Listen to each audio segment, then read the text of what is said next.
The city of New York is by far the greatest of all.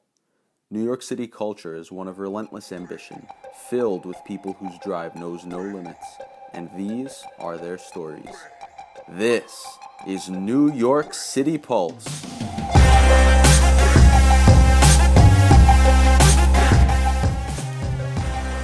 Hello, New York, and welcome to episode number 8 of New York City Pulse.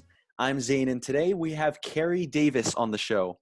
Carey is an award-winning business broker with Transworld Business Advisors, where he helps entrepreneurs strategically navigate the purchase, sale, or franchise their business. Carey, thank you and welcome on the show. Thank you, Zane. Happy to be here. Yeah, well, I'm really excited for this because there are a lot of things that are changing in our marketplace now. Businesses are changing, and so I'd love to get some of your insight. But before we jump into that, I'd love to learn a bit more about you and sort of your journey. So were you born in New York or did you move here from somewhere else? No, I'm originally from Illinois, downstate Illinois. Grew up in the suburbs of Chicago. Then we moved further west to Dixon, Illinois, which was, famous for Charles Walgreen drugstores, and Ronald Reagan's hometown. And my parents owned a small local radio station in that town. So I grew up in that business of the radio business. Went to Do you have any college in Wisconsin. siblings? I do. Two sisters and a brother. And my brother also stayed in radio, went to Beloit College. And after college, worked for my mom and dad at the radio station. And then I got the bug of, I loved radio, but I didn't like the small town. And I was young, 25, gay, and I didn't want to be there. I wanted to be in New York City. So I got to New York City, worked for WMCA Radio, which back then had been an AM rock and roll station called The Good Guys. But because FM was coming on, they switched to talk. So it was a news talk radio, and that was my background, news and talk. So I went to WMCA, was there for 5 years, then got a call from Philadelphia's big all news station, KYW, was there for 3 years, and that's the sister station of 1010 Wins. Wait, so And you so moved to Philadelphia? I did, was in Philadelphia for 3 years, and then transferred to 1010 Wins in New York, where I was general sales manager for, I think, about another 6 years, and then general manager of Spanish Broadcasting, which has two giant FM stations in New York. La Mega 97.9, the big salsa and merengue station, and Amor 93.1, which is more ballads and bachata right now. Then we hit digital, and radio made a lot of changes and adjustment. I mean, at one time you were dealing with, in the early 2000s and prior, 1010 Wins would be getting 3 million listeners a week. Huge numbers. Billing, 30, 40, $50 million a year and taking half of it to the bottom line. Extremely profitable. And then digital changed some of that. These still are great radio stations, but we're spending less time with radio and more time in new media. That's when I thought this was my time to exit the business and try something else. And we go back 7 years, and I became a business broker. I can use my skills from radio and management, and a business broker has some similarities to what you do, Zane, in real estate, and then there are some differences. The similarities is that, well, you're selling condos, co-ops, homes. I'm selling businesses, all kinds of different businesses. The difference is that my listings are all confidential. I can't tell you who the owner of it is. I can't tell you the address of the company. I can tell you all about the company. And I can tell you how do you sell it without giving out the address and information It's very interesting. How do you market? How do you advertise something that you're keeping confidential? I can talk about our listings. We're about to launch well, I won't talk about that one yet, but I'll tell you about a sign company in the area. This is a company that doesn't really make the big outdoor signs. They make the internal signs, you know, the directional signs, the ADA signs, second floor this way, emergency room this way. You see them Kind of like next time you go. directory signs. Exactly. That's a big company. They do several $1,000,000 a year. It's been owned by the same family. They're in their second generation.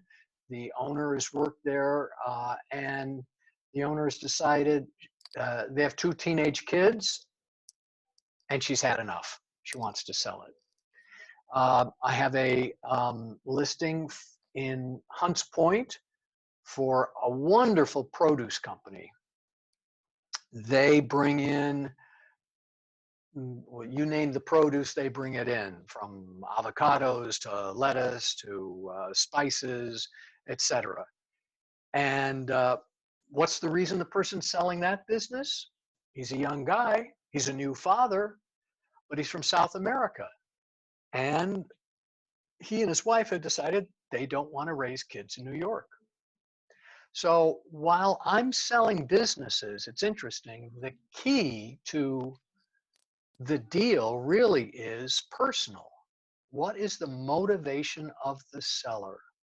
Why does the seller want to sell these are all profitable businesses. I'm not selling businesses that are shut down or have, for rent signs outside. These are all profitable businesses, but there's something going on with the owner. They could be getting divorced. They could be sick. They could be bored, right? Those are all reasons I have with listings I have right now. And what we do is we collect the information about the business.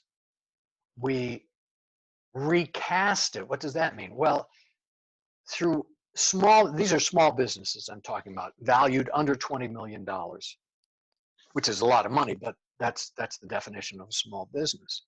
How do you arrive at that value? Is it annual earnings? Is it something else? Right. It's a multiple of net. It's a multiple of adjusted net. And what that means is, let's say the gross of a company is $1 million in round figures, and their net is $100,000. But the tax returns and the P&L don't tell the full story because, for example, let's say a certain number of the employees are off the books. Well, in reality, you have to put them back on the books. Let's say there's $100,000 extra cash that's coming in that's not reported. Well, you have to make adjustments for that. So as business brokers, we really work towards what's the reality of the business, the full story. Many small businesses run personal expenses through it. I go on vacation, I charge it to the business. We work those things out. So here we have an agreed upon, this is what the true business is. And here's the net of that, right? And then a multiple of that net, anywhere from 1.5 to 3, depending on the size, is the value. Can it be higher than that? Sure. We could do a 7 times multiple. Doesn't happen very often, but that's because of certain aspects of the business that make it extremely desirable for that moment or for that one buyer. Gotcha. And I love what I do. And I'll tell you the reason I love what I do is because I can make 2 dreams come true. That motivation, the dream of the seller. They want to move to California, or they want to retire and be with their grandkids. That's the dream they have. They've put their life into this business and they want to move on to something else. So that's one dream. And then the dream of a buyer. Take a look what's going on right now in New York. We're going to have, unfortunately, thousands of corporate layoffs of people in great corporate positions. And some of them are going to say, I don't want to go back there. I'd like to own a small business with my family. And instead of starting a business from scratch, we have businesses for sale. So that's a dream of, gee, I was working for this bank, I'm unemployed, what am I going to do? I have some savings, let's buy a business. Let's buy a restaurant. Let's buy a dry cleaner. Let's buy a pest control business. You know, not many of my businesses are sexy, but my businesses make money. How did you identify before you got into the business brokerage business? How did you know that it would be such a fulfilling business for you to be a part of? I guess my background in sales, in advertising is one reason, because this is talking to people, discussing the value of something, and that's what we would do in advertising sales. And also because of uh, Eric Strauss, who is the owner for the Transworld of New York. Um, he's the one that called me and called several other people from the radio industry and said, why don't we do this together? So I went in with a group of other people saying, okay, I'm over 50. I'm going to change my careers. It's a big, deep breath to do that. You know, I had the corner office and the secretary and all that kind of, that's all gone, right? So you have to reinvent yourself. And I had the help of doing it with some other people going through the same thing, and we all helped each other. And it's been, and we made it through just fine. I could imagine that that's been helpful to have almost a support community where everybody's all starting out in this new industry and, you know, kind of feeding off of each other's wins, you know, sharing ways that, or lessons that you've learned along the way so you can all improve together. Is that how it worked? It does. And in fact, we have, when we have a background on we co-broke with each other within the company. And if any other broker wants to go into my file and look at the file, they know my passwords to go in and everything. So there's a trust when you work in this environment of working with other people, especially now in this new age that we're going into. There has to be a certain level of trust that's established with coworkers, and we have it. Well, you know, in the business brokerage business, where you're negotiating on behalf of your client, and fighting for their interests, how have you gone about developing your negotiation skills? Was it through seminars? Was it through books? Was it through just experience over the years in the broadcasting business? Yeah, it's all of those, plus the with Transworld, this is a franchise.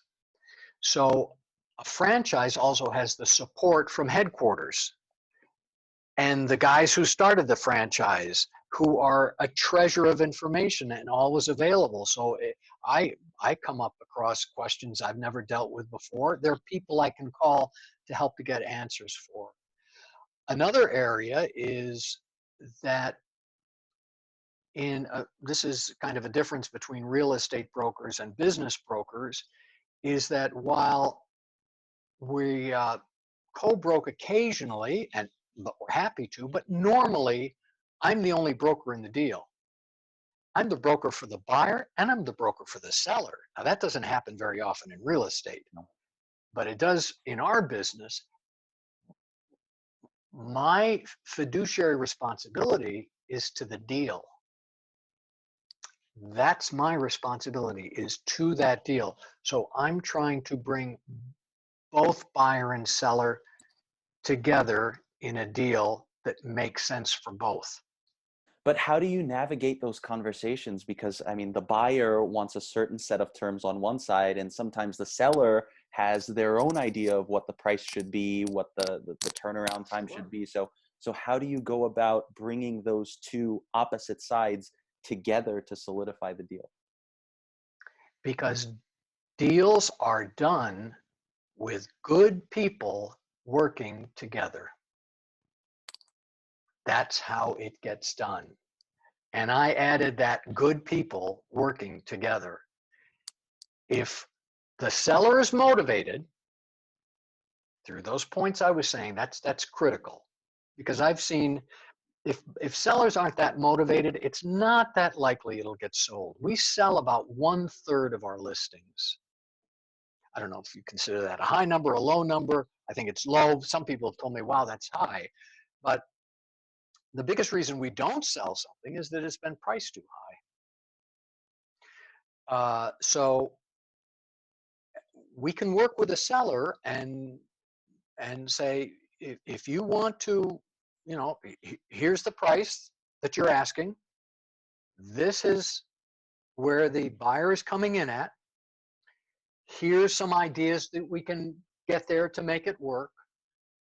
And usually, again, good people working together can get a deal done. Have I lost a deal with this much in between? Yes, but usually can get it across. I can tell you a couple of horror stories. One is, we have people who are so excited. The deal is done. They haven't gone to closing yet to buy a business, but they are so eager to start. And we had a situation of selling a hair salon in New York. The buyer was so excited, she asked, this is a couple of days before closing, if she could work on a customer.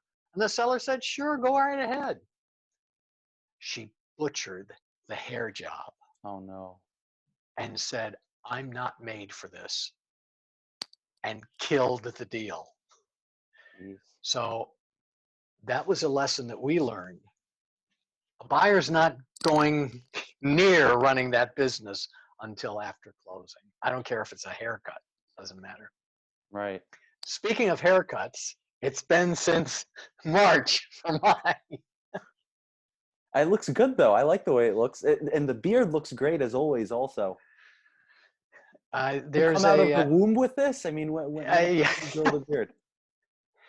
Well, it was interesting on that. I was dyeing my beard up till about 6 years ago, and then I had a friend tell me, "Why are you doing that white beard?" And I said, "Well, white looks old." And go ahead and do it. So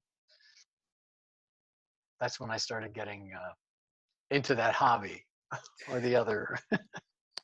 Yeah, I mean, it's starting a trend. I feel like everybody's growing their beards out now. Yes, true. Yeah. I want to add one point on some words that are important in making a deal, in evaluating a business. Yeah. What are the relevant facts of the business? What's the informed judgment of the seller? What's the consideration of the deal? What is the reasonableness of the offer? And does it make common sense? I post those words right there. What are the facts? The informed judgment of the seller and the buyer about that particular type of business, the consideration of the deal, the reasonableness of the offer, and does it pass the good old mom's common sense formula? Those things help as we navigate the 24 steps that are involved in selling the business, because you have everything from employees to inventory to the lease to right on and on. Was there any time that you didn't clearly identify those was it 6 points or 7 points? It was 6, right? Right. Was there any time when you didn't clearly identify those 6 points that it backfired and turned into a deal falling apart? Yes, sure. But I've made mistakes. I've learned, and in looking back, you would, in looking at a business, you look at profitability, right? What's the history of the profitability of the business? What's the gross? How are the trends? Is it, down 1 year after, here's a terrific company making a lot of money, and they've been down the past 5 years in a row. That's different than the same numbers, but going up 5 years in a row, right? So you watch trends, collections, equipment, the location, the lease, the staff. Is it going to be transferred easily? Or is there going to be difficulty? Will everyone quit when the owner walks out? Right? What's the growth? Is it the same clients, same customers, or are there new people coming in? Are there one or two customers that represent 50% of the business? Business concentration is often a problem. You know, you lose that one customer. Let's say you have a business for sale and two clients represent 50% of the business. A buyer comes in and says, I'll pay that price, but I want some protection. If any of those two clients leave, right? So I'm going to pay you half down now and the other half in 2 years. That, see, that kind of goes on. So business concentration. Pretty much whatever the problem is, our job is to help find ways to work through that.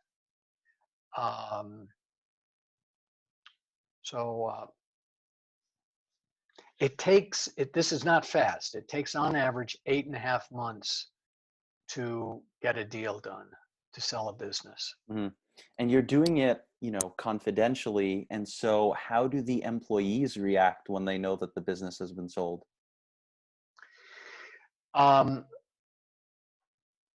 Often it is, they don't know about it, and a surprisingly high percentage of the time, the seller is actually staying on. For like 2 or 3 years to help the new buyer. A lot of times, especially it happens in retirement. Somebody's 65 years old, they build a wonderful company, and then they're sitting here in the middle of the pandemic thinking, what am I doing? I want to spend more time with my family. When we can travel again, I want to travel. So there's nobody in the family to take over the business, so I'll sell it, but all I really want to do is what made me fall in love with this business in the first place. Baking bread, or talking to customers about shoes, whatever it is, right? And they get back to the core of the business that they were in, and then they advise the new owner 2-3 days a week. So when the employees are met with the owner saying, I'm going to step back a little bit. I'd like you to meet Jane Doe. She's the new owner, but I'm not going anywhere. I'm still here, but I'm going to work Tuesdays and Thursdays now. That really helps to keep things smooth. Will things change? Obviously, things always change, but there are ways to keep that continuity, because after all, a buyer is buying the assets of the business, the goodwill of the business, the name of the business, the history of the business. Otherwise, they're starting from scratch. It would be shocking to see just, the owner walk out and say, sorry, I'm gone. And then here's this new owner who walks in, who has a new set of procedures, a new set of rules, a different comfort zone. So to have that overlap between the founding owner to this new owner who just bought the business, I could see how that makes for seamless transitions. Often a seller will be very concerned about making sure the buyer keeps the top employees who's been with them for 20, 30 years. And interestingly, the buyer wants those people to stay as well, because the buyer doesn't know the business, right? So usually both sides, both the buyer and the seller, want the current employees to stay, right? At least the beginning, so they can understand it. And understandably, the employees are freaked out.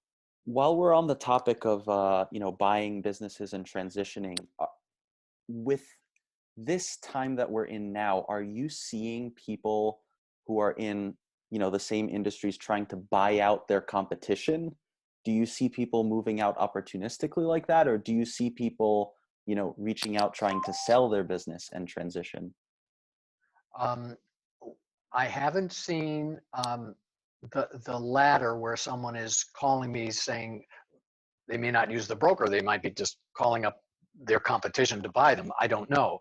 But we are seeing um, we have not seen any change in the normal process of people who want to retire and sell their business, um, or they're sick. The doctor, the physician that died of COVID last week, the attorney called me, and I'm going to sell the practice now on behalf of the family. Um, uh, so there's a lot of unknown out there in terms of how this is affecting business. One area that we know about is how this is impacting the valuation of a business and the sale price of a business. How has COVID affected the restaurant industry? Is 30% not returning? Is 40% non-returning? Is the space that's allotted for the beer garden expandable to 6 feet distance? And so therefore less customers can come in, et cetera. Now, in terms of valuation, what we're looking at is basically a question of how long until we get back to some sort of normal billing for a business, normal business for a retail store. If we think that basically that once this is over, things will return to normal, and that could be in 2021, that we basically are going to lose this year, maybe seeing some increases in the fourth quarter, then some businesses will say, I'm just taking out 2020. We're going to take this and we're going to put it over here, because in 2021, our business will return to some normal levels. And I have a 3 or 4 year history prior to 2020 of these set of numbers. And therefore, I'm going to be valuing my business on that, not by the numbers during the pandemic. So how's the buyer going to react to that? The buyer could say, all right, let's go with your estimate, but I'm going to pay you half of that. And then I will pay you a percentage of sales going forward. So you can get your number, but the onus is going to be, we're going to be together in this, where you're going to get paid the number you want, but only if it returns like you say it's going to. So that's a formula that's being used now. So just to make sure I understood that, so let's say somebody wants to sell their business for $1 million, to keep the numbers simple, right? Now you have a buyer who says, okay, I'll give you 500,000 now, and over the next, I don't know, what's the usual term, 3 years, 5 years? Let's say 2, yeah. Okay, 2, 3, 4, yeah. Let's say 2 years. Over the next 2 years, I'll give you a percentage of sales until we reach the $1 million agreed upon price. Correct. And then that's called an earnout. And then it could be negotiated further, where there is an earnout paid, but there is a minimum. Maybe the seller says, okay, I'll do an earnout, but it's at least $750,000. So the price tag was, the agreed upon price was $1 million. The seller is saying, I'll give you $500,000, then I will, I get a percentage of all sales going up. And then there's maybe a minimum of 750,000. Now the seller could also say, okay, I'll go with that deal, but there's no upside. If your if your sales go by the $1 million mark, I could make 1.1 or 1.2 million. I could make more than the sale price. If you're going to have a downside, I get an upside. See, that's part of the negotiations. What sort of trends are you seeing with the business brokerage industry um, as we're in the COVID quarantine and possibly extending beyond it? I'm seeing trends of there's going to be there was already a glut of certain businesses. There's already a glut of gyms in New York City, and more keep opening up. It can't sustain it. There's already a glut of yogurt shops in New York. You can't sustain it.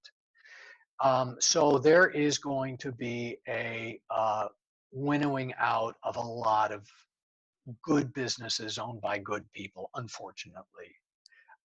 That's going to happen in retail. There will be those situations. Take dry cleaners, for example, that someone who owns 2 right now could own 10 in 2 years, but keep, the one laundry facility, and these other locations are simply pickup and drop offs. So I think there'll be some consolidation going on. And at the same time, there'll be new businesses coming up, businesses we haven't even thought of because of this. Service businesses, businesses conducted from home, uh, which leads to the other thing that we do as a business broker at Transworld is we franchise businesses. Mm-hmm. And that's a different hat. So a franchise, all franchises started out with one location, right? Somebody had this idea and it's working well. And we're definitely going to see that with what's going on right now. I'm sure there's all kinds of new businesses, maybe home-based businesses, which will be franchisable. And franchising a business is simply mean downloading that entrepreneur's brain of this new great business that they're doing and getting it into a manual. That's franchising. Because these wonderful men and women with businesses that are doing great, usually there's not an operations manual yet. It's a small business, they don't have it. What we do in franchising is we download their brain into a manual and then replicate that. And a franchisor needs to realize that their job is going to change. They're no longer going to be on the Zoom calls with the clients or behind the counter with the customers. They're going to be running a company where their kids and their customers are the franchisees, teaching them how to grow that. And the thing is that you can be that franchisor till, for the rest of your life, getting a certain percentage of all revenue every month, and you own it. And That would be nice. the franchisee is their own boss. They get to keep the profits. They have to pay a percentage to the franchisor every month, but they're their own boss. So it's a good concept. How does that work if somebody, doesn't agree with a certain policy that's in place? Can they deviate from that original model, or would they get penalized for it? They have to ask permission of the franchisor. That's why the brochure will strictly state all the rules, like the color of the place has to be yellow, or you may not put cheddar cheese on this dish. Sometimes they're very specific. Other times they'll say, 30% of your menu or 30% of whatever it is. About half of franchisor is food related. There's this whole other half which has nothing to do with food or restaurants. It depends on how it's set up. It could be very specific, the rules, which is usually the case, or they could say, like a cheese store we franchised. 30% of the, 70% of the cheese that was in that cheese store franchise had to be the exact ones that the company said. In fact, you had to buy it from them. But 30% of it should be from local farmers in your area. They wanted to be, and you were in charge of buying that and testing it and pricing it, etc. So it depends on the rules of the franchisor. It's simply a different way to run a business. It works sometimes and other times it doesn't. Are you at Transworld, are you restricted geographically just to New York? No, I am, well, yes and no. You and I are in the same networking group, and that's in Manhattan because I am based in Manhattan. I could not be in a similar networking group in Albany, New York. I probably could visit, but I couldn't be a member of them. You should. I'm actually close to Albany right now. It's oh, good. Yeah. All right. All right, then I will. But I would. I've represented clients all over. Often I will refer them, just like in real estate, there's more similarities there. I will refer them up to someone in the Hudson Valley, for example, or Albany or Boston. After the quarantine is over, what are you looking forward to the most?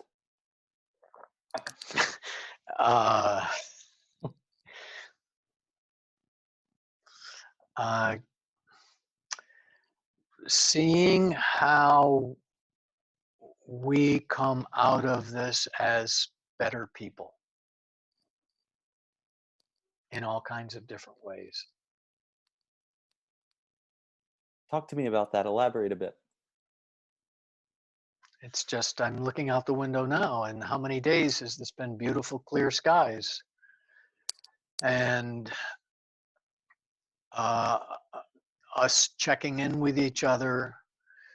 And I text my siblings. We text every day. We never did that before. So we're closer to people. And we have an opportunity to change things because we now have experience of doing something that we never thought would happen to us, and we're living through it. I would see Chinese folks wearing masks years ago and we thought it looked bizarre. We're all doing it now, and now there's a reason behind that. So, and I think appreciation of, the grocery workers behind the cashier, the people who are doing the work, there's some silver linings to this tragedy. And I think so. It's not going to be a day when this is, they say, okay, it's over now. We're just kind of, right? We're going to kind of ease into something new. And I think we'll take lessons with us. My mom was my folks were kids of the Depression, and they acted certain ways in certain circumstances. We'll be the same. Maybe we'll be less wasteful about things or more conscientious about things. And that's for grade school kids. They're going through those. They're kids of the pandemic, like kids of the Depression. And it'll affect everything from how they relate to comedy. Mm-hmm. It's all about to happen. And I think there's some excitement to that too, about where we're going as a people. Mm-hmm. So you're looking forward to like a fundamental positive change in people's values? Yes. I'm hoping for it. Yeah, fingers crossed, me too. But speaking of values, was there a book that you've read that has had a profound impact on you and your values? Oh, yes. I'm sure there is. Oh, I'll tell you one. Here's a good one. Lessons for the 21st Century. Oh my gosh. He's the same guy who wrote Sapiens. Yeah. Oh, everyone's talking about that book. I haven't picked Right, it right, up yet, right. though. Yeah, he's Israeli. Yuval Noah Harari. And he wrote Sapiens about our history, then Homo Deus about the future. And this is about 21st century, 21 lessons for the 21st century. And he talked about, for example, in the past, you had to have an army. So you fed and you educated the army. They needed to read and you needed to feed them. With our technology today, you don't need an army. So you don't have to feed and you don't have to educate those other people. Only the elite need it. It's like I heard yesterday. The president's getting his shot every day. The vice president's getting their shot every day. So you don't need to wear masks. But we don't get them. We don't get the shot. So I think there is a danger to our democracy going on right now, and I believe in the American people will fix it, but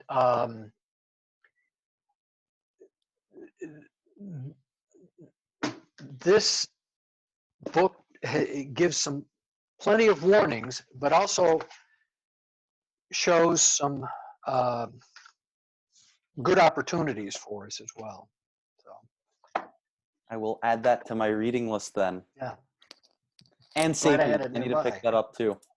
Yeah, Sapiens. Wow. Oh, so cool.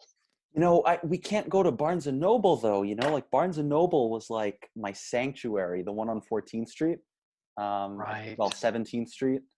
But I haven't been there in. I think the last time I was there, it must have been the very beginning of March, like March 3rd or 4th, and then mid-March I pretty much went upstate. But I really miss Barnes and Noble. But I guess Amazon will have to do for now. Yep.